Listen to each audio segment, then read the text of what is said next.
Glavni kvalitet civilnog društva, to je organizacija civilnog društva u Srbiji, taj da se prilagođavao novim okolnostima. Kad kažete 20 godina, to znači da podrazumevate i period ratova i period relativnog mira, pa onda velike promene 2000-te i u svim tim situacijama civilno društvo je prepoznavalo potrebe građana i prilagođavalo se tim novim okolnostima. In the backdrop of stabilization and peace-building efforts in the region, the Balkan Civil Society Development Network was established in 2001 by an initiative led through the Macedonian Center for International Cooperation as a pilot program for capacity building of civil society actors in the Balkan region. BCSDN members recognize the need for joining their efforts under a common mission to empower civil society and influence national and European policies toward a more enabling environment for civil society development as a way to support sustainable and functioning democracies in the region. If I was to deliver just one message here today is please bring stronger the non-state actors in this process, formally, in a structured manner, in a relevant manner, because they represent a huge potential in our societies. And this potential is just not being used. That's why we are trying to, strengthen the sector. Within BCSDN, we have chosen to identify what would really make a difference in terms of supporting the development of civil society. BCSDN is a network that brings together 15 civil society organizations from 10 countries in Southeast Europe. The network works on strengthening the members' capacities through exchange of information and best practices and ensuring greater influence and impact on both the national and regional level through joint policy and advocacy activities. As one of the founders and the long-term members of the network, we are pleased how BCSDN is developing itself and becoming a relevant actor, especially on the EU level for policy making and advocacy, which also is of assistance of our national work.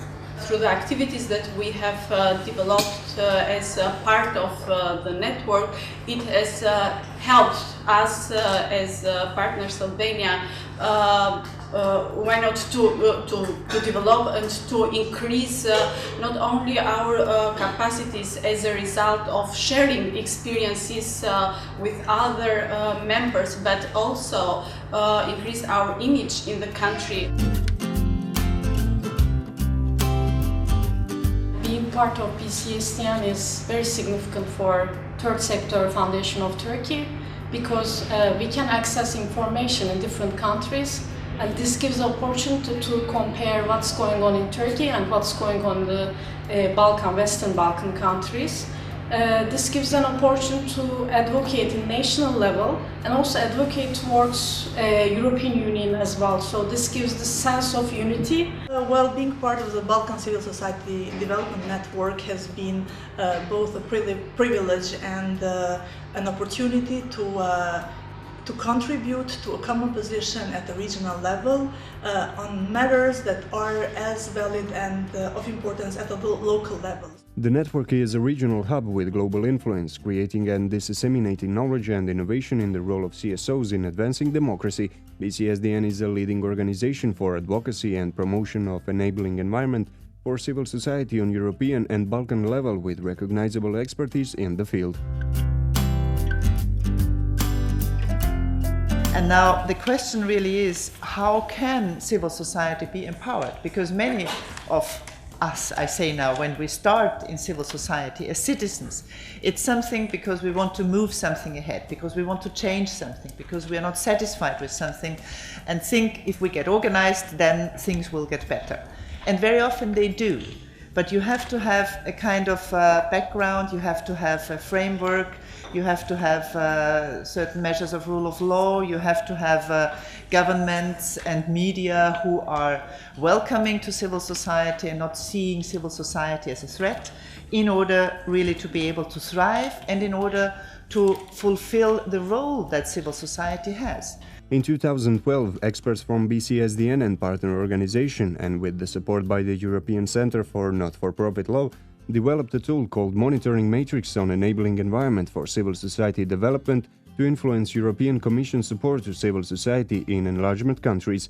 It is a globally recognized and innovative tool that defines and promotes the conditions civil society needs for its daily functioning, participation in policy creation, enhancing political accountability, and promoting deeper understanding of accession-related reforms.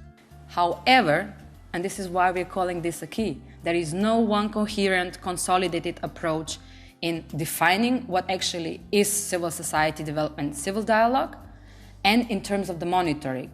There is no single body of indicators and standards, benchmarks put in place by the Commission to say this is what we expect for you as a country to fulfill in terms of strengthening civil society development and civil dialogue.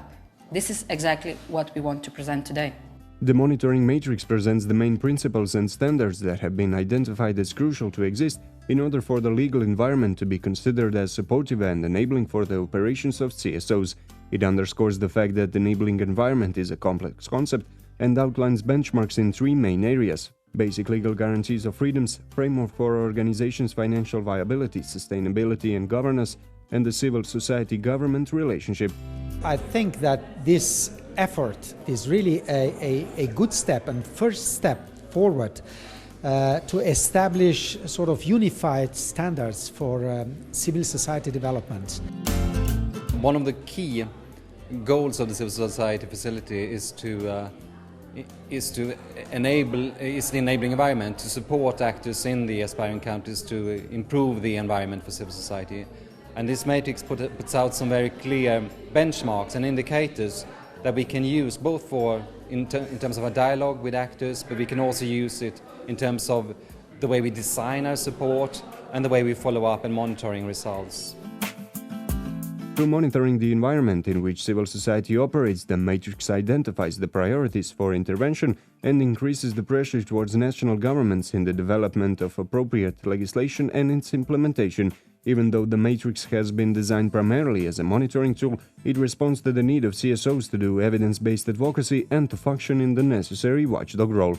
And what was also important for us was that once we developed this tool for us to monitor and use for advocacy in the enlargement countries, that actually that was picked up by the European Commission in 2013 and served as a basis or an inspiration, if you would like, to develop their own, what I call now, soft law for enlargement, a soft civil society, a key, if you like.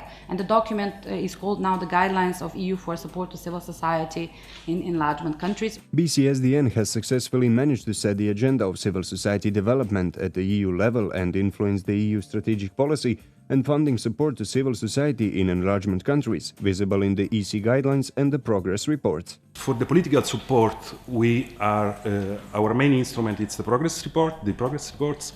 And what we started from last year, thanks to the contribution of your network, of course, and also thanks to your work, I have to say, we were able to have a specific chapter in the political criteria regarding the enabling environment, the progresses and the shortcomings regarding the enabling environment for civil society development. This, I think, it's an important step forward.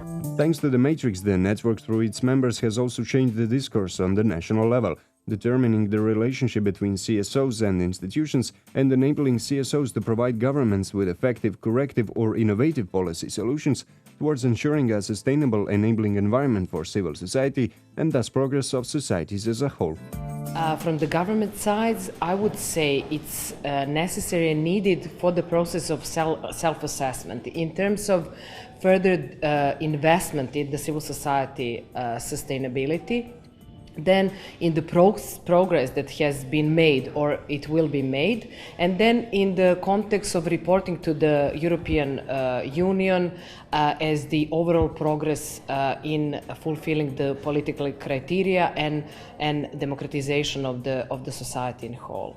The development of civil society may not be a very entertaining topic. It is very complex and often hard to explain to policymakers, but it is crucial as it tries to tackle structural challenges and opportunities for better policy regulation and governance in the long term.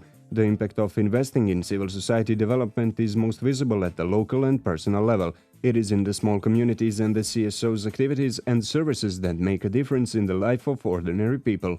civic participation and engagement are very important to the development as a whole, because only through this involvement of citizens through civil society organizations and respective activities, they will actually give a strong impact and delivery within the local government and central and local governments. So their biggest strength, or our biggest strength, is actually the link that we have with the citizens. In 2013, we started a journey of monitoring the enabling environment in our region to ensure that it exists in reality and it is to the benefit of civil society and ordinary citizens.